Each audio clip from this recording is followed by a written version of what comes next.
Olá, meu nome é Pedro Cristofoletti e nós vamos, na aula de hoje, falar um pouquinho do glufosinato sal de amônio, mecanismo de ação, aspectos agronômicos, ambientais, toxicológicos e posicionamento atual desse herbicida, um pouquinho com enfoque na cultura dos citros. Muito bem, o que é o sal ou glufosinato sal de amônio? Aqui vocês podem ver a molécula do glufosinato de amônio, né? Tem algumas características assim peculiares desta molécula. Primeiramente, você vê que ela tem um fósforo nessa região. E segundo, ela tem um componente ácido na sua estrutura química que a torna um ácido fraco. E por último, né, a gente vê aqui que ela é um sal de amônio. Então, evidentemente, nesse ponto aqui existe uma carga negativa que faz com que ela forme uma amina com o amônio, o ioamônio. Daí a razão dele chamar de sal de amônio. Quem for um bom observador deve notar que existe uma semelhança muito grande entre o glifosato e o glufosinato. O glifosato também tem essa região do fósforo aqui. O glifosato, também tem essa região ácida e o glifosato também é uma amina. Por último, também quem é um bom observador, e nós vamos ver mais à frente, a molécula de glufosinato ela é muito semelhante a um aminoácido que ela inibe, que é o glutamato. O glutamato, na verdade, tem apenas como diferença um carbono no lugar do fósforo. Muito bem. O glufosinato, né, embora seja uma molécula aparentemente nova, mas na verdade não é. Ele foi introduzido como herbicida em 1984, então ele tem 20 mais 16, 36 anos. Mas assim, ainda a gente tem muita coisa que a gente não conhece do glufosinato. Nós temos muito a aprender sobre essa molécula. Segundo a literatura, mais de 12 milhões de hectares de agricultura são tratados com glufosinato sal de amônio no mundo. E um fato interessante dessa molécula é que ela é derivada, não é extraída, mas ela é derivada de uma molécula resultante da fermentação de uma bactéria, a Streptomyces viridocromogenesa. É uma bactéria de solo que um pesquisador estava estudando essa bactéria em casas de vegetação lá em 1976. E aí ele descobriu que essa molécula tinha uma ação herbicida. Então, na verdade, a molécula que foi descoberta como uma excreção dessa Streptomyces, né, um exudado, melhor dizendo, dessa Streptomyces, ela é um tripeptídeo, né? Como vocês sabem, peptídeo são os aminoácidos que compõem uma proteína. Então, uma proteína ela é formada de um polipeptídeo. Essa molécula ela é formada de um tripeptídeo, né? Porque a proteína tem inúmeros aminoácidos, né? E esse tripeptídeo ele tem uma parte muito importante que é a fosfonitricina, que ela é abreviada como PPT. Não é PPT de PowerPoint, não. Esse PPT que é efetivamente o herbicida. Então, quando essa molécula vai na planta e tem ação herbicida, ela se separa dessas duas alaninas e a fosfonitricina é que tem, ou que representa a ação herbicida. Então, evidentemente, a Bayer, que foi a empresa inicial que lançou esse produto no mercado, o que ela fez? Ela começou a sintetizar laboratorialmente, não é extraído do micro-organismo, mas é feito em indústria, na indústria química, como qualquer outro herbicida, exatamente a fosfonitricina, que faz parte do produto chamado Bialofos, que veio da bactéria, né?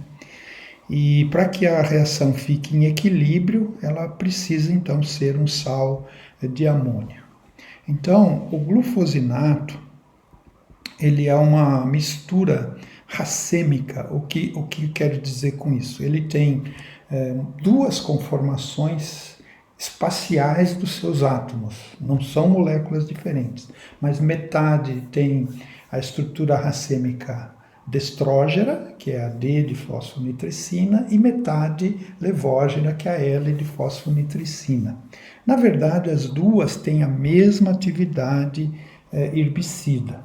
Não é como, por exemplo, o S-metolaclor, que tem as duas formas destrógena e levógena, onde uma delas, eu não me lembro a qual, não é ativa como herbicida. Aqui não, tem as duas formas, mas as duas são ativas. Muito bem, essa fosfonitricina, ela é um análogo, como eu já falei no slide anterior, do aminoácido chamado glutamato. Então, se você observar, o glutamato tem essa estrutura aqui da fosfonitricina, que seria esse COOH aqui. Ela tem essa estrutura da amina aqui, né, na mesma forma, né? Tem os dois carbonos aqui, como tem o glutamato.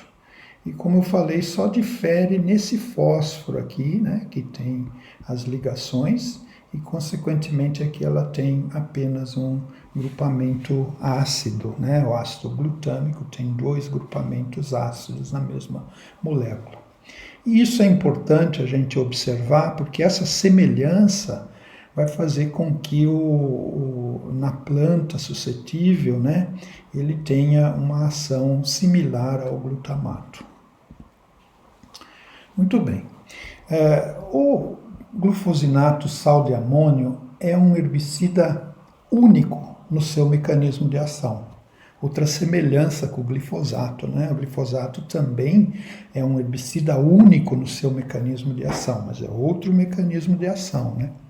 Então, o glufosinato de amônio é o único herbicida desse grupo. Isso daqui, que a gente vê na classificação, é o produto natural que vem, então, do tripeptídeo, né? Mas o que se comercializa é esse daqui. E segundo a classificação do Agarac, né, que é o que é usado nas bulas brasileiras, na bula brasileira é colocada a letra do mecanismo de ação, isso aqui é universal, é a letra H, e pela Sociedade Americana das Ciências das Plantas Daninhas, a WSSA, né, a Weed Science Society of America, é a classificação 10. Então, esses herbicidas, eles inibem uma enzima chamada glutamina sintetase. Então, nós vamos ver daqui a pouco, a glutamina sintetase é responsável pela incorporação de um íon de amônio no glutamato que se transforma em glutamina. Mas o ponto aqui é que ele é um mecanismo único. Quer dizer, no ponto de vista de manejo da resistência, é um mecanismo de ação novo que entra no sistema, né? Você não vai ter outros herbicidas com o mesmo mecanismo de ação. Então, bioquimicamente falando, né, obviamente eu vou falar de uma maneira bem simples para não complicar muito aí o aspecto da bioquímica. O glutamato, que o amônio glufosinato é semelhante, se une a uma amônia, utiliza uma energia de um ATP e incorpora este nitrogênio na glutamina. Então, é a forma como a planta incorpora o nitrogênio que ela obtém, quer seja da adubação nitrogenada, quer seja da fixação biológica do nitrogênio e liberam ATP. Então, eu peguei aqui a reação bioquímica mais simples que eu encontrei para mostrar para você, do Theis e Seger, né, que é aquele famoso livro de bioquímica que a gente estuda lá na Fisiologia e Bioquímica na graduação. Então você veja aqui, o glutamato, como está lá em cima, se une a um íon amônio, utilizando um ATP e intermediado ou catalisado pela enzima GS, que é a enzima glutamina sintetase. A gente vai sempre abreviar ela como GS de glutamina sintetase. Então você vê que a glutamina nada mais é do que o glutamato adicionado de um íon, de uma amina, né? De uma amina. Então é uma forma de incorporar, né? Aí eu não vou mais para frente, porque aí as coisas são bem mais bioquímicas, mas de uma forma bem simplista, aí vem o oxoglutarato, a famosa enzima GOGAT, né? Que a gente estuda lá na bioquímica, vai transformar em duas moléculas de glutamatos, né? Então você vê, na verdade o processo todo foi para fazer de uma molécula de glutamato duas moléculas de glutamato. Esse glutamato é precursor da maioria dos aminoácidos. Então é assim que começa.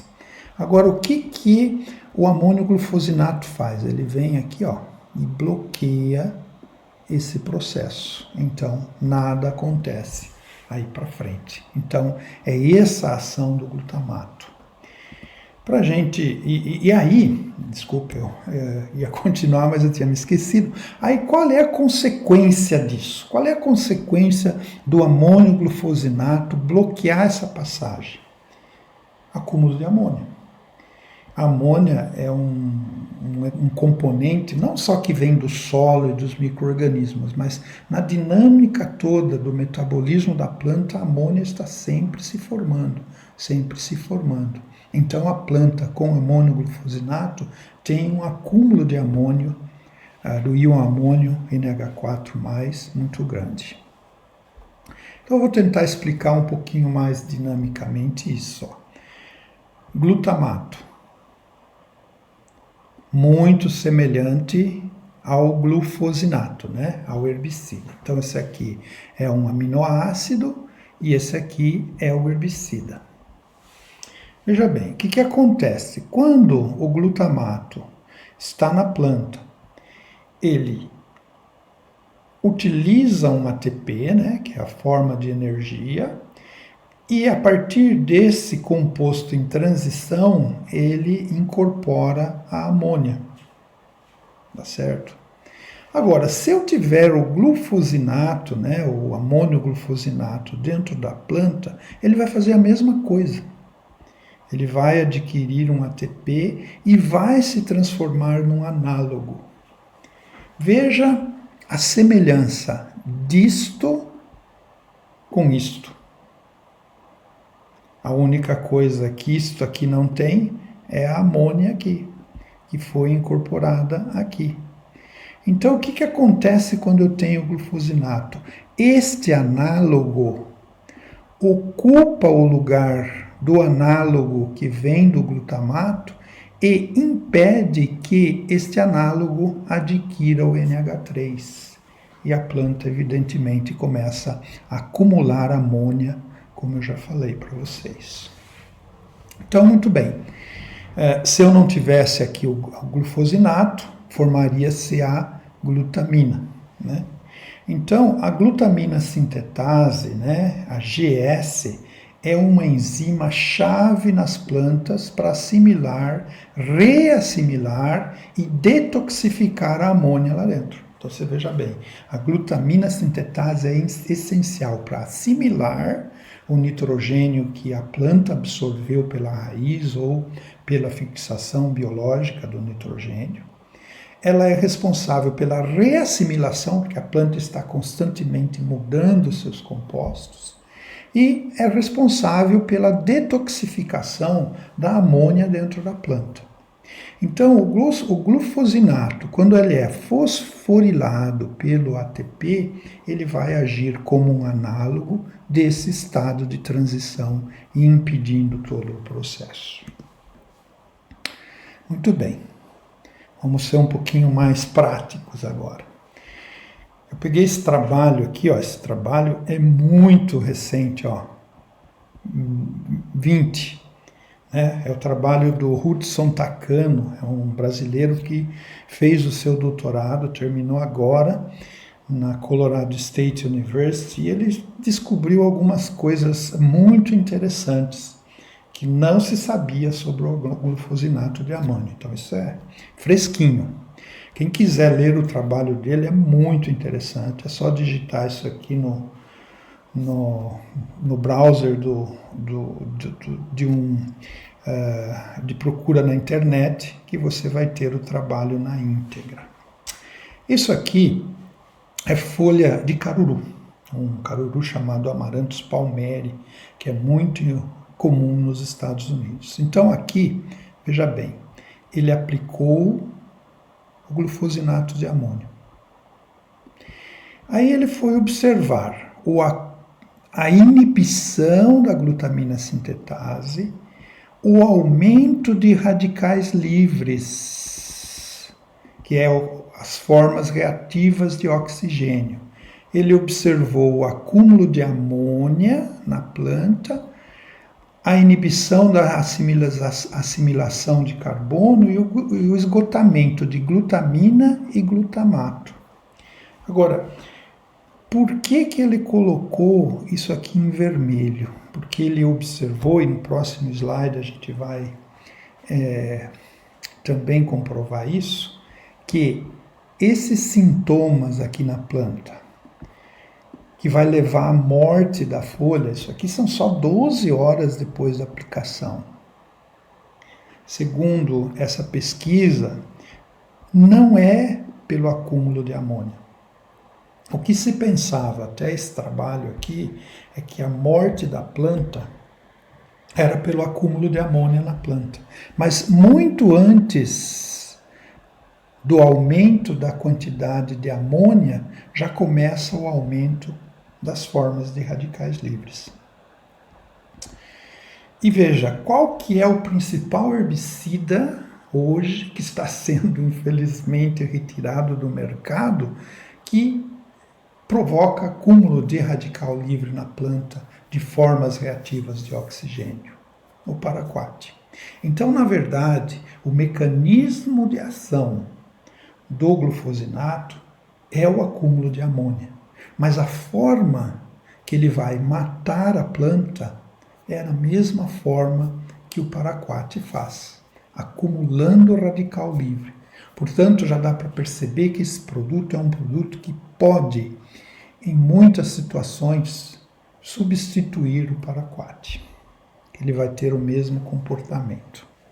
Veja que interessante. E talvez explique melhor o que eu comentei no slide anterior. Aqui estão as folhas mais velhas, aonde foi aplicado o glufosinato de amônio, foi só aplicado nessas folhas e não foi aplicado nessas folhas novas. Essas folhas novas, elas não receberam o produto. Obviamente, você vê que o produto translocou em pequenas quantidades para cá. Houve translocação? Sim. Nós vamos ver que tem, mas é pequena. Então vamos ver que interessante. Primeiro esses dois gráficos. Aqui ele mediu a quantidade de glufosinato de amônio do herbicida nas folhas velhas, né? E também, nas folhas velhas e também nas folhas novas. Então você vê que nas folhas velhas, aqui é uma designação de quantidade, ele usou cromatografia para determinar isso, você tinha praticamente 10 vezes mais glufosinato nessas folhas velhas do que nas folhas novas, evidenciando que a translocação é pequena. mas existiu translocação. Muito bem, aí ele mediu a quantidade ou a atividade da glutamina sintetase. Lembre-se, a glutamina sintetase ela é inibida pelo glufosinato de amônio. Então é óbvio que aonde ele aplicou nas folhas velhas, a atividade da glutamina sintetase foi inibida tanto quanto nas folhas novas. Tá? Ora, se ele inibiu a glutamina sintetase tanto quanto nas novas e nas velhas, por que nas novas o efeito não foi igual? Provavelmente porque o efeito não é causado pelo acúmulo da amônia, que ocorre em função do amônio glufosinato. Muito bem, vamos continuando. E aqui o acúmulo de amônia. Veja, acumulou amônia tanto na folha nova, quase que igualmente na folha velha.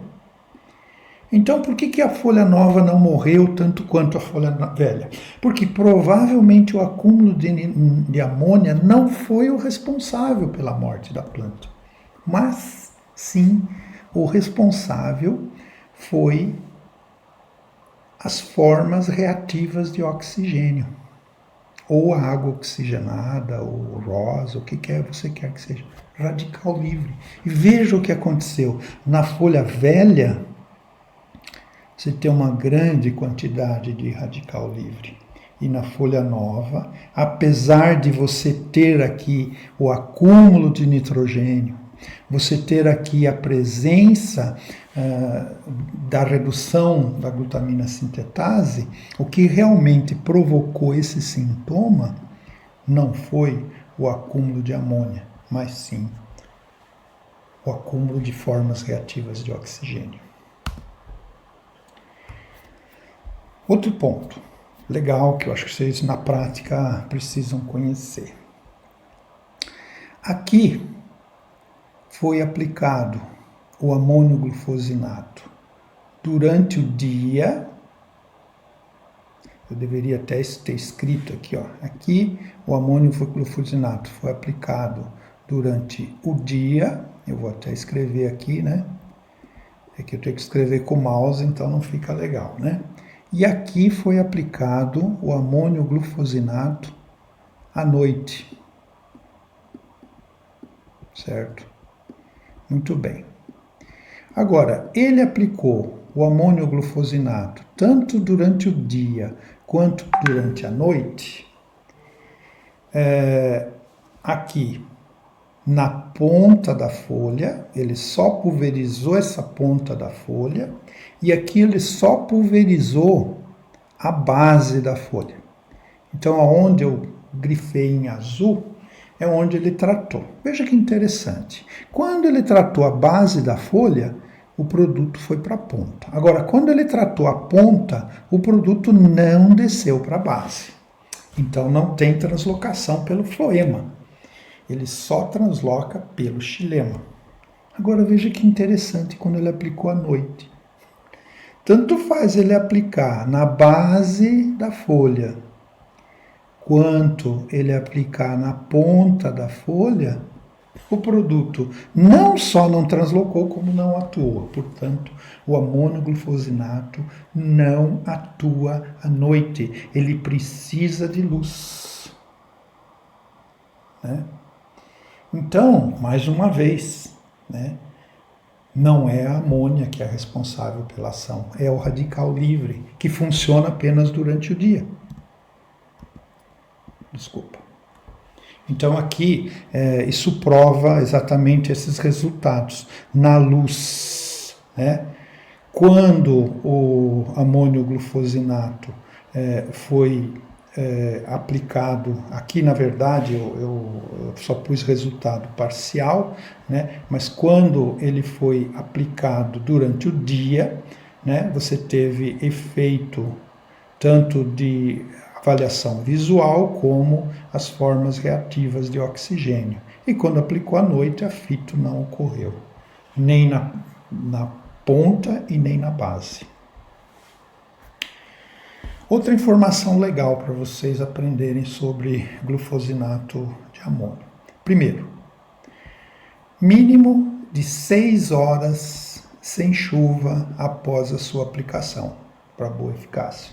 Então é mais ou menos parecido com o glifosato. Efeitos de fatores ambientais, umidade relativa do ar. Aqui ele aplicou, né, esse foi um outro trabalho, já um trabalho mais antigo.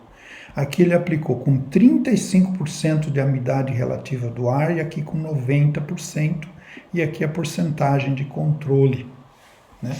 Veja que quando nós temos uma umidade relativa mais alta, nós temos uma eficácia de pelo menos uns 15 a 20% a mais. Aqui foram 3 espécies de caruru que ele testou: Amaranthus palmeri, retroflexo e Amaranthus rudis, que são plantas daninhas extremamente sensíveis.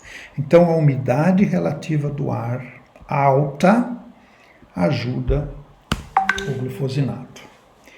E a temperatura, né? Será que a temperatura, aplicar o glufosinato no período de inverno é pior? Bom, então aqui ilustra. O que este trabalho aqui testou? Qual é a dose do produto para matar 50% da planta? A gente chama de DL50. É usado numa curva de dose e resposta. Então, quanto maior a dose necessária para matar 50%, mais ineficaz é o produto. Então veja, quando ele trabalhou com 5, aqui o primeiro número é a noite e o segundo número é a temperatura do dia. Quando ele trabalhou da noite e de dia, em temperaturas baixas, olha a dose que ele precisou, altíssima, para matar 50%. Creio, eu não coloquei aqui o valor da unidade, mas creio que seja gramas por hectare. Quando ele trabalhou com 5 a 10 graus durante 3 dias, como se fosse assim, vai dar deu uma esfriada, eu aplico no meio dessa esfriada, mas daí depois de 3 dias volta a temperatura mais alta. Comum isso, né? Dá uma esfriada e depois esquentar. Veja já como baixou bastante. Então ele precisa, nos próximos 3 dias, que a temperatura volte a um patamar bom de temperatura. 20 a 25, ele aplicou temperatura alta, mas depois de 3 dias esfriou, não tem problema, porque ele tem uma ação rápida, a produção de radical livre é rápida. E aqui uma situação de quente, né? Baixa um pouquinho a temperatura à noite, mas de dia é quente. É a melhor situação. Então a temperatura é fundamental na eficácia do produto. Outra coisa que talvez na prática o pessoal possa perguntar para vocês é sulfato de amônio. Sulfato de amônio, no mundo inteiro o pessoal coloca sulfato de amônio. Sulfato de amônio, você sabe, é um fertilizante, né? Junto com o glufosinato de amônio. Desculpa, aqui eu cometi um equívoco, esse SA aqui teria que estar aqui na frente, né? Então, sulfato de amônio é abreviado como SA, né? Muito bem. Então, você pode ver aqui que com sulfato de amônio, né, o controle ele foi bem melhor do que sem sulfato de amônio para essa planta daninha. Então, essa planta daninha aqui, o sulfato de amônio fez uma diferença muito grande. Já, essa aqui é uma folha larga. Já a Setaria faberi, que é uma gramínea, o sulfato de amônio não fez uma diferença muito grande, mas ajudou, né? Você vê que foi um pouquinho melhor o controle. Então, o agricultor não gosta de colocar sulfato de amônio junto com o glufosinato, porque entope bico, estraga a mangueira, mas de alguma maneira, né, é interessante se ele se propor a utilizar. Então, a adição de sulfato de amônio pode ajudar na eficácia do glufosinato. Então, aqui embaixo é a dose necessária para controlar 80% essas duas plantas daninhas, o abutilon e a cetária. Então, você veja que quando ele está sozinho, a dose necessária para controlar 80% é maior do que a dose com sulfato de amônio. Eu diria aqui que dá uns 30% a menos e aqui uns 40% a menos de produto quando você coloca o sulfato de amônio. Outro ponto fundamental para o glufosinato de amônio é aplicar no momento ideal da planta daninha. Peço desculpa que eu coloquei o nome comercial, não me esqueci de tirar. É o momento ideal de aplicação, né? É quando tem 2 a 4 folhas ou 1 a 2 perfilhos no máximo, respectivamente, para as dicotiledôneas e para as gramíneas. Essa planta de caruru aqui, a pessoa aplicou num ponto já inadequado. Você vê que aqui é o caule dela. Ela matou as folhas mais jovens, mas aqui embaixo ela rebrotou. Então é fundamental o estágio inicial de desenvolvimento da planta daninha. Outro fator muito importante para o funcionamento do glufosinato de amônio é o volume de cauda. Geralmente, a gente está cada vez mais tentando reduzir o volume de cauda. Porém, pelo fato do glufosinato de amônio ser um produto de contato, em que a folha morre pela cobertura e formação do radical livre, o ideal é que a gente trabalhe com volumes maiores e tamanho de gotas maiores. Então é diferente do glifosato, não tem nada a ver com a aplicação do glifosato, que a gente apregua exatamente o contrário, baixo volume e gotas grandes. O glufosinato de amônio é alto volume e gotas pequenas. Tá? Muito bem. Uma pergunta recorrente no campo é: eu posso misturar glufosinato com glifosato?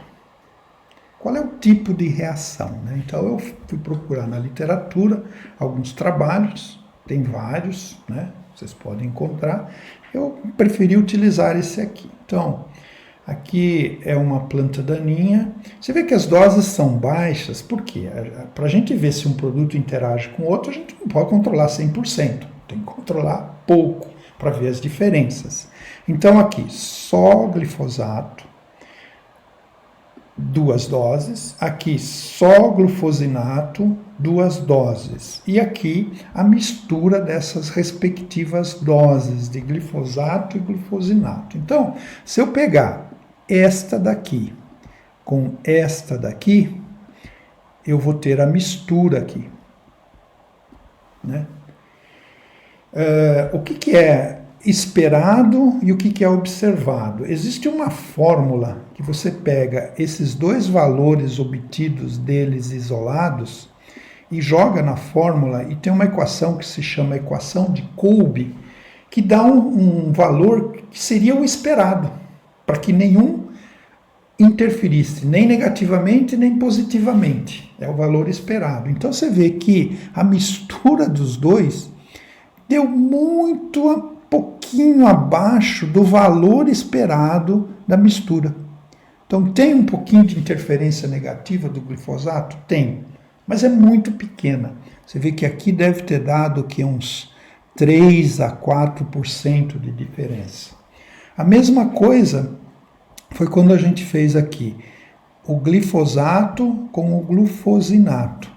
E isso é uma planta daninha que não é resistente ao glifosato, tá? Também a diferença é muito pequena. Tem um efeitozinho negativo? Tem. Mas essa pequena redução na eficácia do glifosato, a gente entende que é o glifosato, é por causa da dificultação que o glufosinato dá de translocação né? Isso foi calculado através da equação de Kolbe. Então, a conclusão do trabalho foi que, apesar do pequeno efeito antagônico em algumas plantas daninhas em baixas doses, recomenda-se a mistura de glifosato mais glufosinato, sem problema nenhum, apesar de ter esse efeito de ação de contato. Ela não é uma ação tão rápida quanto o paraquat. O paraquat ou o diquat a gente não pode definitivamente, essas diferenças seriam bem maiores. Um outro aspecto, né, que eu gostaria de abordar é a questão da resistência, né? Quando você vai estudar o assunto resistência de plantas daninhas, a gente enfatiza que todo e qualquer herbicida tem probabilidade de seleção de resistência. Claro que depende da frequência de uso, mas o glufosinato é um herbicida que como nós já dissemos, começou a ser vendido no mundo, e hoje tem mais de 10 milhões de hectares, há 26 anos atrás, 25, 26 anos atrás, e até hoje só tem 3 casos de resistência relatada no mundo inteiro. Um na Malásia. Ainda esse caso na Malásia, a gente viu um trabalho e depois nunca mais viu ninguém desenvolver um outro trabalho. A mesma coisa, esse biotipo de azevém na Grécia, né? Tem um pesquisador que publicou e ninguém mais lá na Grécia relatou sobre esse trabalho, não é duvidando do trabalho, mas provavelmente não é uma coisa de grande importância, senão os estudos teriam continuado. E talvez o caso mais assim estudado e conhecido é a questão do azevém nos Estados Unidos. Porém, é uma coisa muito estranha, porque esse azevém nos Estados Unidos foi encontrado resistente ao glufosinato de amônio numa área onde não se aplicava glufosinato de amônio, só se aplicava glifosato.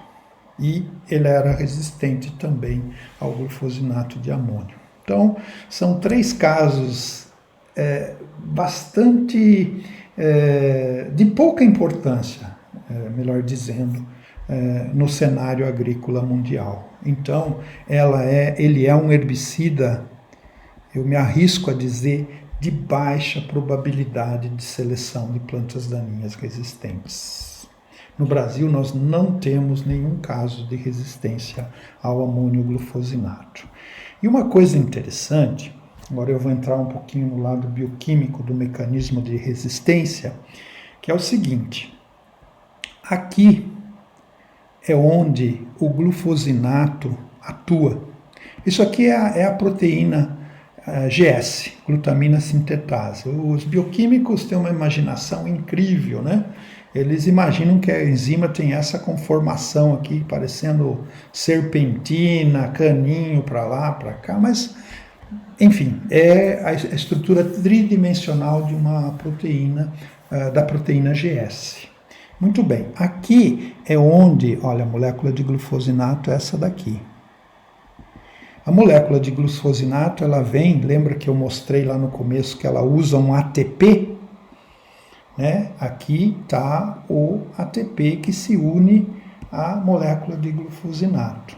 Então esse é o centro reativo da molécula. Mas a mutação, ela ocorreu bem longe do sítio ativo. É uma coisa muito estranha. Geralmente a mutação ela ocorre no local onde o herbicida atua, para daí ele não se encaixar mais. Mas ela ocorreu longe. Então, os modelos enzimáticos sugerem que a mutação ela foi observada longe do sítio da enzima. Então, mais uma razão para a gente entender que é rara a mutação.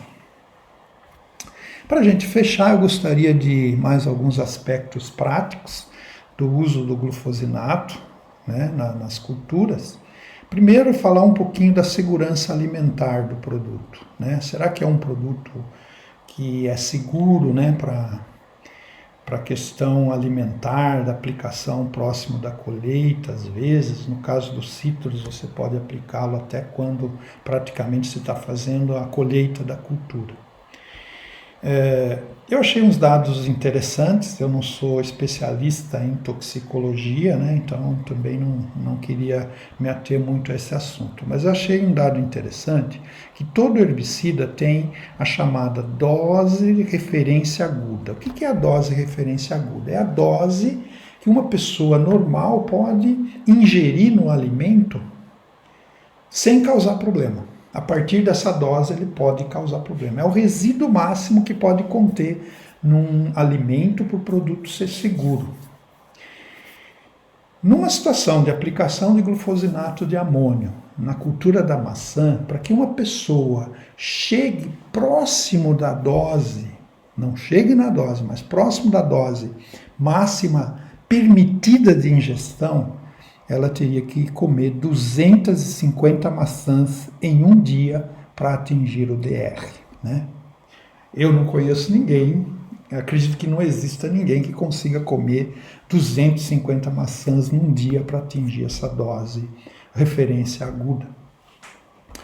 Outro cálculo, né, da segurança alimentar é o DDI, dose diária de ingestão. Então esse é um cálculo de uma pessoa, vamos supor, que come maçã todos os dias, a vida inteira, né?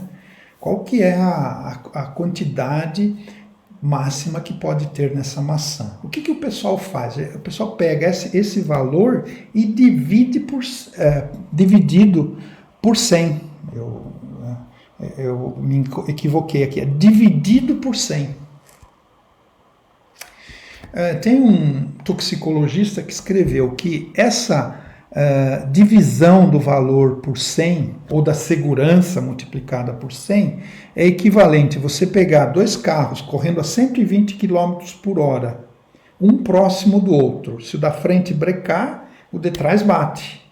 Então, esse fator 100 de segurança é a mesma coisa de você colocar esse carro que está atrás a 6 km de distância. A chance desse carro que está a 120 a 6 km de distância bater no de 120 é muito pequena. Então esse fator de segurança é muito grande.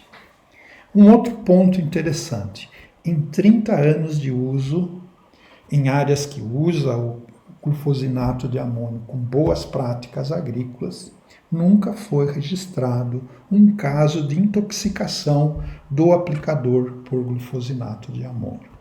Se vocês quiserem conhecer melhor essas informações todas, existe um site internacional desenvolvido pela BASF, que se chama glufosinatoammonium.com e tem essas informações detalhadas.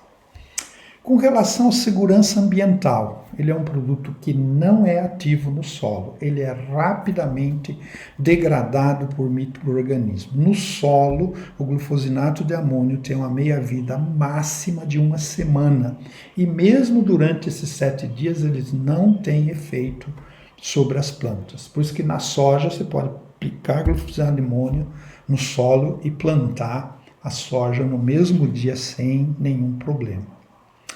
Quando aplicado dentro da recomendação, ele não afeta a diversidade de organismos não alvos.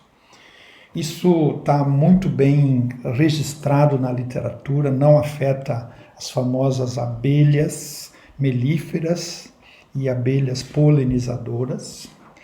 A ação dessecante permite a formação de palhada, é um produto que forma palhada, portanto é um fator de preservação ambiental. Tem baixa toxicidade a mamíferos selvagens. Benefícios agronômicos, esse é o último aspecto que eu vou abordar com vocês. Amônio glufosinato, em todo e qualquer cultura que ele é recomendado, ele faz parte das boas práticas agrícolas, no sentido de manejar e prevenir a resistência. Ele é um produto, nós vamos ver nas próximas apresentações, extremamente interessante para diversificar o uso do glifosato. Ele é um mecanismo de ação único, ideal para estar em rotação e mistura, controla plantas daninhas de difícil controle ou resistentes ao glifosato, é recomendado em mais de 100 culturas e 80 países, com amplo espectro de controle. Ele controla folhas largas, folhas estreitas, anuais e perenes. Claro que mais intensamente folhas largas e anuais do que estreitas e perenes. É um produto absolutamente de contato. Olha que informação interessante. Na fruticultura, é o único produto recomendado para controle de brotos sugadores, né? Tem algumas culturas, como a maçã, por exemplo, que nasce broto do sistema radicular, são chamados de chupões, sugadores, e precisa controlar. Manualmente é um trabalhão fazer isso. E o pessoal aplica nesses brotos, seca e não há absolutamente nenhuma translocação para a planta. Outra coisa interessante do glufosinato de amônio é que ele tem culturas transgênicas, não em citros, mas em algumas culturas, como que está aqui embaixo, como a canola, o milho, o algodão e a soja, têm culturas tolerantes ou transgênicas que são comercializadas com o nome comercial de Liberty Link ou LL. Como que é feita essas culturas? É um processo totalmente diferente do glifosato. Foram incorporados 2 genes dentro da planta, PAT e PAR. Na verdade, o nome químico é fosfinotricina N-acetiltransferase, que logicamente codifica esses 2 genes uma enzima chamada N-acetiltransferase. Então, nós vimos lá no começo da aula como que ele atua. Agora aqui, se nós tivermos uma planta suscetível, o glufosinato é fitotóxico, inibe a AGS, forma radical livre, a planta morre. Agora, quando tem esse gene dentro da planta, há a produção da N-acetiltransferase, que está aqui. E o que é a N-acetiltransferase? Antes do glufosinato produzir o radical livre, isso é muito rápido. A N-acetiltransferase incorpora uma acetilcoenzima A. A acetilcoenzima A é aquela enzima lá dos herbicidas inibidores da CCase, né? Isso aqui é a CCase, que é parte da CCase, né? Da reação da CCase.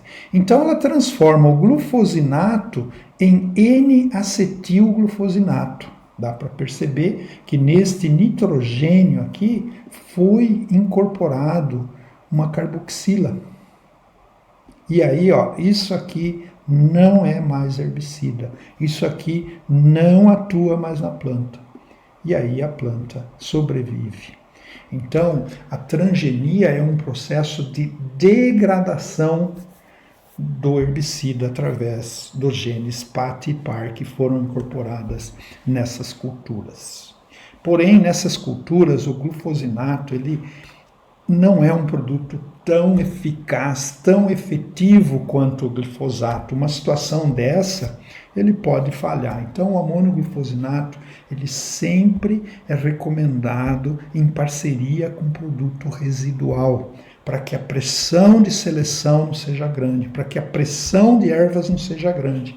E aí fica muito mais fácil dele controlar. Então, ele é sempre um produto, né, que é recomendado junto com herbicida residual, como é o caso aí da soja, o que é interessante do ponto de vista do manejo da resistência. Então, o glufosinato de amônio ele tem 200 gramas de ingrediente ativo. Fundamental, sempre temos que colocar um adjuvante, um espalhante adesivo, tá, junto com ele. E olha o número de culturas que ele é recomendado. Eu não vou nem citar todas aqui no Brasil, mas ele é recomendado para todas essas culturas. Na maioria, né, a dose está entre 1,5 e 2,5. No eucalipto tem uma situação de aplicação de 4 litros e tal, mas é uma situação específica. Então, se eu pensar aqui na dose média de 2 litros, eu vou estar aplicando 400 gramas de ingrediente ativo por hectare. Ele pode ser aplicado com equipamento costal manual. Olha que bacana, isso para quat não pode, né? Nem sei se o de quat pode ser aplicado com costal manual, mas ele pode ser aplicado por pequenos produtores por causa do seu perfil toxicológico favorável. Pode ser aplicado com avião. É um pós-emergente não seletivo, foliar, controla monodicotiledôneas em diversas culturas e deve ser aplicado com a planta daninha jovem, né? Nós vimos o modo de ação dele lá atrás. Não adianta aplicar em planta daninha velha. E controla plantas daninhas resistentes ao glifosato e à ALS, quebrando assim o ciclo do glifosato com outro mecanismo de ação. Então aqui na cultura do algodão ele é extremamente usado, né? Então hoje o sistema de produção, por exemplo, no Mato Grosso, que você tem soja que pode ser RR convencional, Liberty Link, você tem um milho que pode ser Liberty Link convencional, o RR, o algodão que pode ser convencional, Liberty Link. Então todas as possíveis e imagináveis combinações.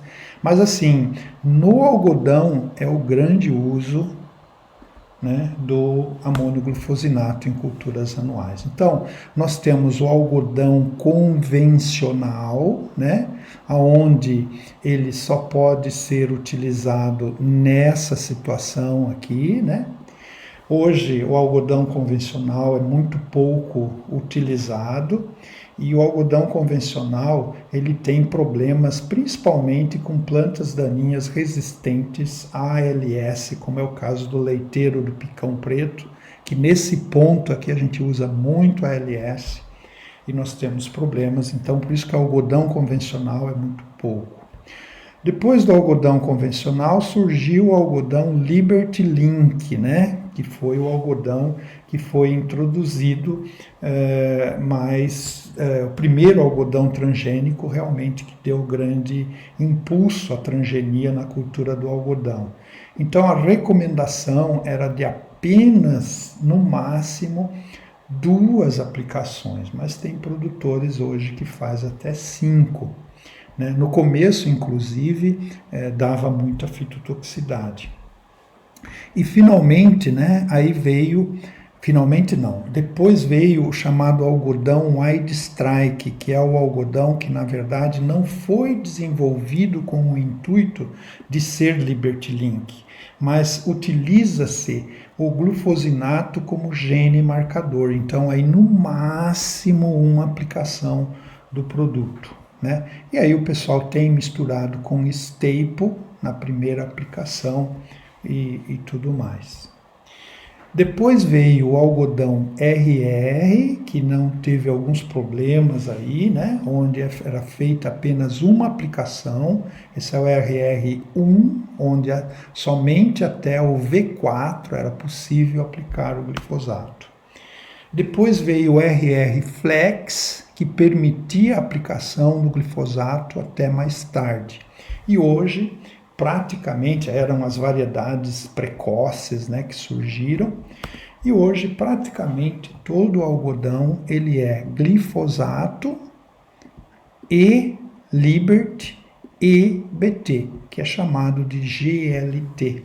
Então, uma das variedades principais hoje é a 944, desculpe, e muitos produtores hoje, o ideal na verdade é uma de glifosinato e uma de glifosato, mas você sabe como é produtor, ele na maioria das vezes dispensa o glifosinato. E a variedade mais usada hoje é essa daqui, que inclusive tem resistência a nematóides. Então, para fechar essa aula, eu fiz um jargão aqui: pare, de cultivar plantas daninhas. P. Pós-inicial. A. Altura máxima de 8 a 10 centímetros. R. Use sempre residuais junto com o amônio glufosinato. E E. Eleve a cobertura com pulverizações em maior volume e gotas menores. Agradeço imensamente a oportunidade e a paciência de vocês terem assistido. Se quiserem mais vídeos sobre outros herbicidas, assinem o meu canal de YouTube, que tem algumas apresentações por lá.